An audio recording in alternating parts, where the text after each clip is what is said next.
This Battlefront 2 news is kind of devastating. It's kind of heartbreaking. But it also proves the hard work and dedication of the developers, who not only brought this game back to life after the horrible launch it had, but also continued to keep it alive and the future plans they had before the game was cancelled and most of the development resources at DICE were moved onto Battlefield 2042. And we all know how that worked out. Some of the details in this video I'm going to show you are pretty wild and include things such as DICE having plans to add more heroes to the game, adding an Order 66 game mode, and even a pod racer game mode. These were things they were working on behind the scenes at DICE. It feels like it's already hard enough being a fan of the Battlefront series, being a Star Wars fan at the moment, and wanting more Star Wars online games, with none clearly in sight at the moment. And when you hear news and read things like what I've just read, it kind of makes it a little worse. Knowing what could have been, knowing what should have been, and that there were so many more plans to continue Battlefront 2's development, to keep the game alive, and to add so much more new content to the game, continuing the updates into the future. That is the reality we don't live in. We, unfortunately, are in the reality where Battlefront 2 was cancelled at the start of 2020, and since then, Star Wars Online gaming has, let's be real, never been the same. Hey everyone, it's Andrew.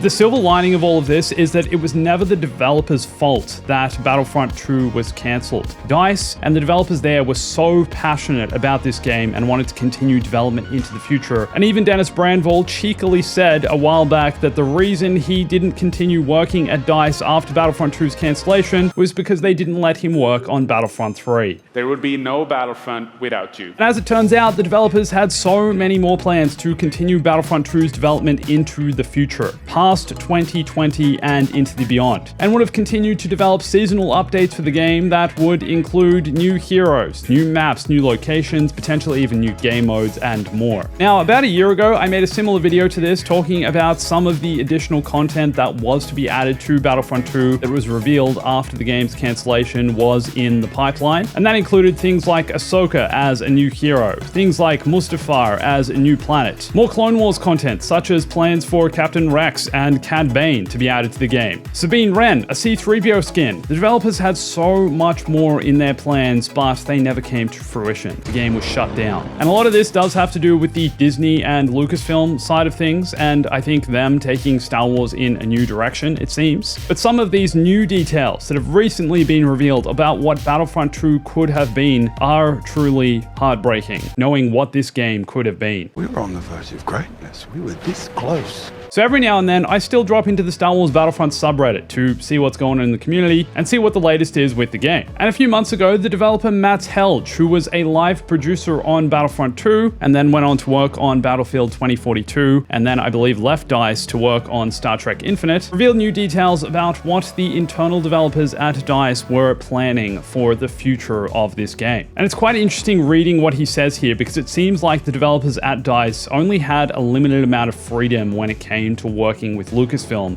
and what they were able to actually get approved to make. For example, he talks about Ewok Hunt starting out as a Mandalorian-themed game mode, but unfortunately this was shut down because the Mandalorian show was in pre-production and anything to do with Mandalorians was just off limits because they were waiting for the big reveal of the show. And this might give you some insight into why Battlefront 2 never got any added content from any of the TV series, really, apart from maybe a few hero skins like those for Darth Maul. But Battlefront 2 was actually cancelled right before all of the live-action Star Wars Disney Plus series started releasing. It was cancelled around the time, I guess, a few months after the release of The Mandalorian Season 1, so they never really got the chance to add characters from all of the current TV series into the game. And when it comes to Battlefront 2, I think a lot of people would agree that the game shines most in the Clone Wars, that people want more Clone Wars content, and Matt gave us a bit of an insight into why that wasn't possible. He said our ability to drop into the Clone Wars was limited. Ahsoka was a very hard character to get approved, and we did not have the art style that would fit Ventress. When it comes to developing a new character like this in Battlefront 2, not only do they need new animations and an entirely new skill set, but then also approval from Lucasfilm to put the character in the game. All of this needs to be accounted for, to be put in the budget. It's not as simple as adding a character to a game like Galaxy of Heroes, where they can kind of just get approval for the character, get the art design done, and then drop them into the game. With a game like Battlefront, it takes months. But then the other side of this for me is watching all of the awesome community-made mods that have been developed in the past few years and seeing the characters that have been added. Why not just do what they do here and take voice lines from the shows, take voice lines from the movies and drop them into the game? Because then all that needs to be done is the character design, the animation, and the skill moves, correct? Never before have I been so offended by something I 100% agree with. Kind of frustrating reading that at the end of the day, yes, it is the upper management. It is the bureaucracy of this world that gets in the way of adding new content to games like Battlefront 2. He also said there was a big hesitation from upper management that the TV show had any pull with the general audience and mostly wanted us to focus on movie stuff, which is exactly what they did. Focusing on content from The Last Jedi initially, then Rise of Skywalker. We got the prequel updates featuring mostly prequel content from the movies. There was the original trilogy update and so much more. Funnily enough, Matt's also talked about wanting to add Yaddle to the game because the Yoda rig and moves were a very bespoke setup and they never got to use that skeleton for anything else. This is possibly why it took so long for the droideka to be added to the game, because it's such a custom model with custom animations and no other character in the game is like this. It needs to be specifically designed just for that character. Master, destroyers! Destroyers! Now you might also be wondering why Coruscant was never added to Battlefront 2 considering it's such a prominent planet from the prequels. And Matt's replied by saying the prequel stuff was very down priority. The original trilogy was the most important and that map doing Coruscant would have also been very difficult to make because there are lots of moving parts, a very complex background, and is the main reason they also never did a surface map there, let alone even a Starfighter Assault map. Starfighter Assault was developed by Criterion, not DICE, and it runs on completely different code apparently to the rest of the game. So with Criterion having moved on to other projects and DICE being the only developers on the game, Starfighter Assault and all the Starfighter game modes were kind of just left alone after that. I guess we did end up, however, getting Star Wars Squadrons instead. And now you might also be wondering why a character like Mace Windu was never added, considering he is also one of the most prominent Jedi from the prequel era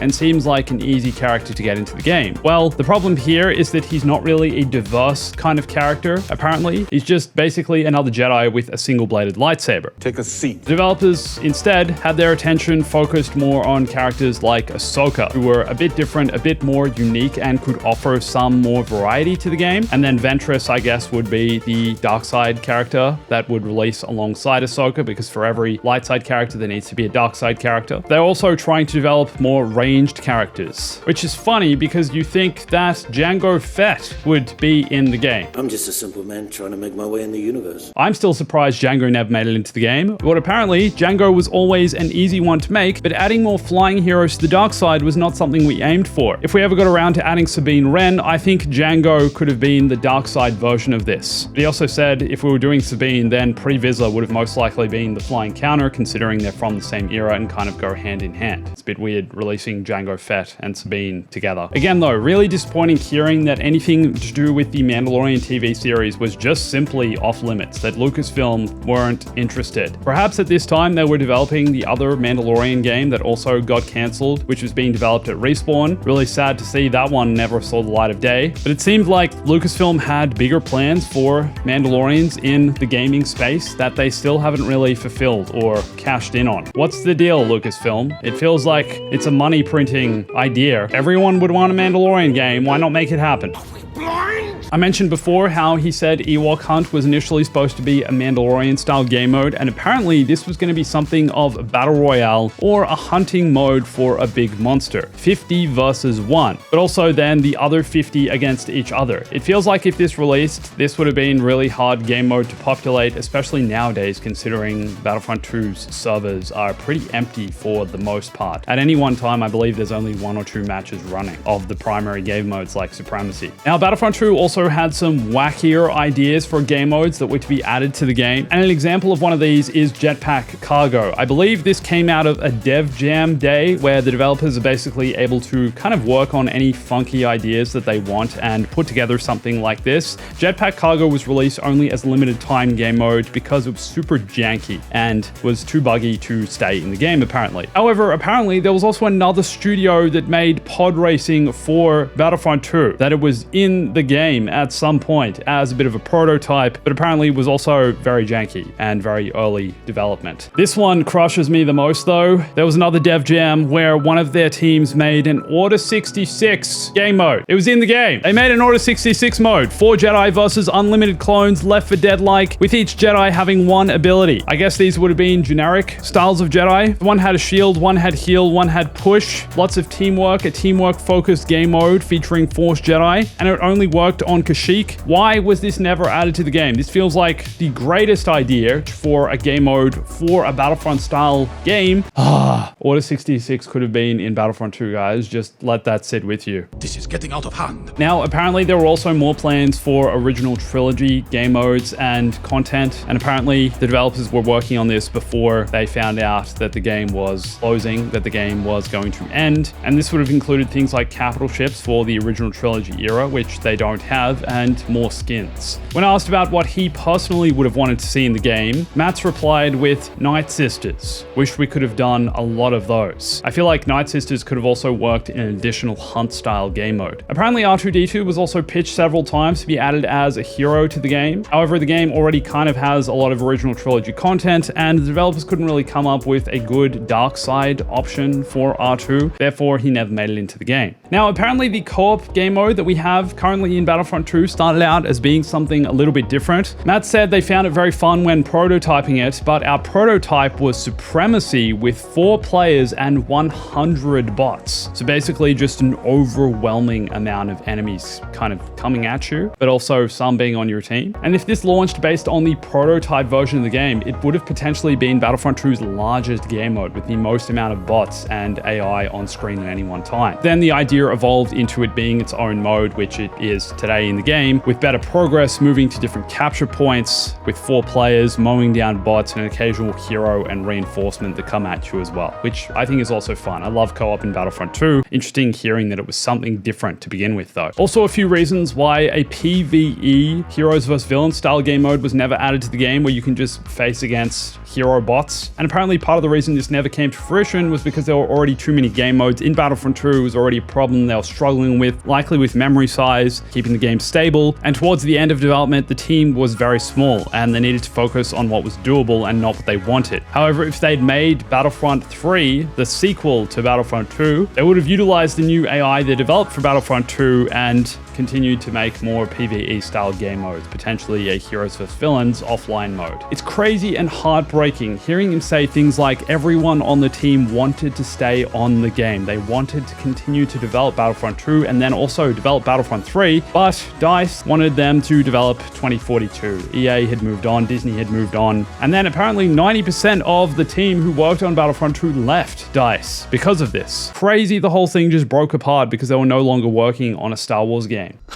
Now, something I always wondered is why the Battlefront 2015 Scarif map is so different to the Scarif map from Battlefront 2. And apparently there are a number of reasons. It's because the map needed more cover. They had several iterations of the map, rebuilt it from the ground up due to the change in tech, focused on replay value and terrain use for all units instead of the scenic movie. And he said it's also important to remember that they built the 2015 map based on the trailers, because Rogue One, of course, released in 2016, which was around the time that the DLC also came out to tie into the movie. But in the remake for Battlefront 2, they had a lot of footage to go with from the movie, allowing us to do a lot of different stuff. I guess the Scarif game mode in 2015 is also a bit different in that it's in different sections. You move through different objectives, so they decided to make the map a bit different. Now, a crazy bit of insight here into how DICE made some of the trailers for Battlefront 2. The original trailer for the game, which is insanely epic and is so heavily focused on the Clone Wars, apparently was a bit of a nightmare to make, because this is actually all of the DICE developers playing and getting these shots. He said, I remember playing in the recording done here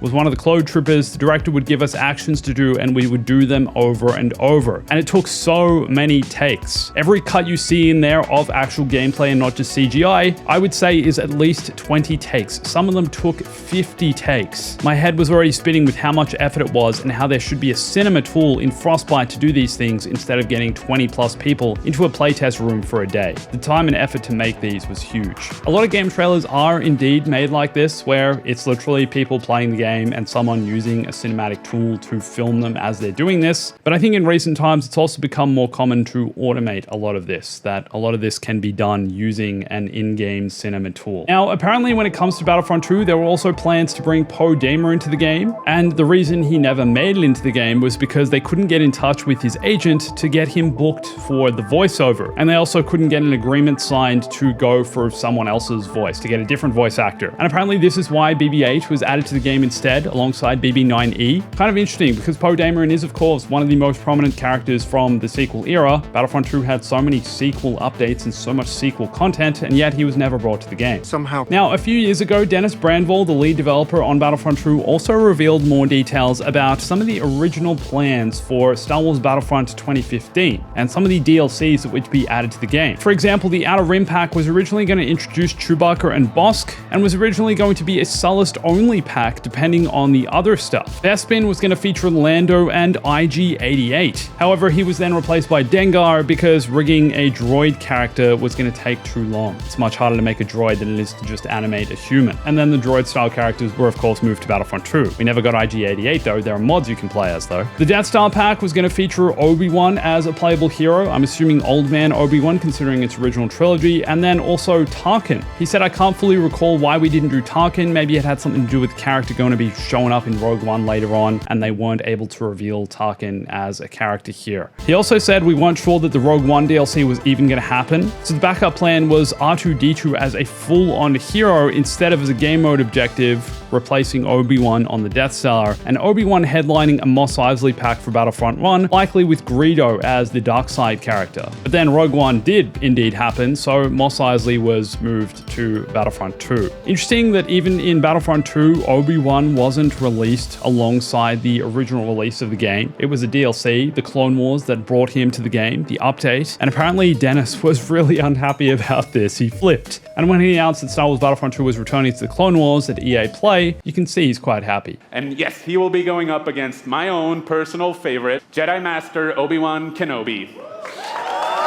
Now, DICE did also pitch Battlefront 3 to EA and Disney, but unfortunately it was rejected. It was turned down, and at this point in time, it looks like we're never going to see Battlefront 3. But all that said, I just want to give a big thank you to all the developers who worked on Battlefront 2, in particular Matt Selge and Dennis Brandvold, for giving us all this information that had never seen the light of day previously, and showed us how dedicated these developers are, how much they could have brought to this game, and what it potentially could have been. But with all that said, some of this does exist in Battlefront 2. You just need mods. And if you want to see what some of those mods are, then I'd suggest you watch this video here. Also, subscribe if you're not already. Come follow me on Instagram, Twitter, join my Discord and TikTok. And if you could choose one thing to be added to Battlefront 2, what would it be? Let me know in the comments. Thanks for watching this. My name's Andrew. Catch you soon.